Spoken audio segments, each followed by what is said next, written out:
Magandang hapon! Kumusta po? Narito po ulit ang update natin para sa lagay ng ating panahon ngayong hapon po ng May 14, 2024 na kung saan sa ngayon ay apat na weather system pa rin ang umiiral po dito sa ating bansa. Una at dominante na dyan na umiiral sa silangan ng Luzon, Visayas at Mindanao ang easterlies at mayroon pa rin pong dumadaloy na northeasterly surface wind flow dyan po sa may extreme northern Luzon at northern part ng northern Luzon at may frontal system po na nag-i-extend dyan po sa northeastern part ng Cagayan at ITCZ pa rin ang nag-i-extend dyan sa southeastern part ng Mindanao at nakapalo pa rin dyan ang minomonitor natin na sirkulasyon na dahil ang ITCZ po ay breeding ground ng mga sama ng panahon o kalimitan, dyan po nabubuo ang mga LPA at kung lalakas ang mga yan ay nagiging bagyo po at ito nga ang pinapakita ng forecast model natin pong ginagamit hanggang po sa susunod na 2 linggo.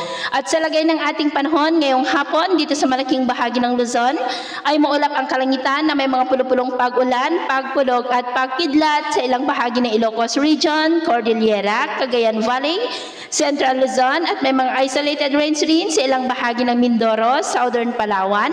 ilang bahagi ng Antique, Sulu Archipelago, Zamboanga Peninsula, Lanao Provinces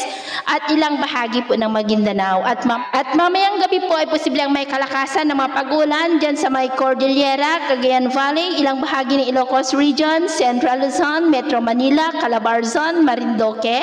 Camarines Norte, Antique, Iloilo, Sipalay, sa may Negros Occidental, Holosulu, Zamboanga Peninsula, Lanao Provinces at Maguindanao. Kaya mag-ingat po tayo sa posibleng banta po ng mga pagbaha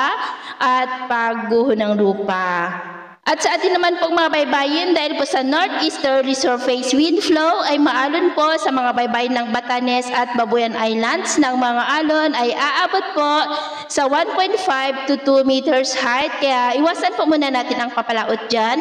lalo na po sa ating mga kababayan na gumagamit ng maliliit na bangka para po mas makaiwas sa mga sakunang pangkaragatan. So yun po muna ang latest update natin sa araw na ito. At ako po muli si James na nagsasabing sa kahit anong pagsubok po na darating sa ating buhay,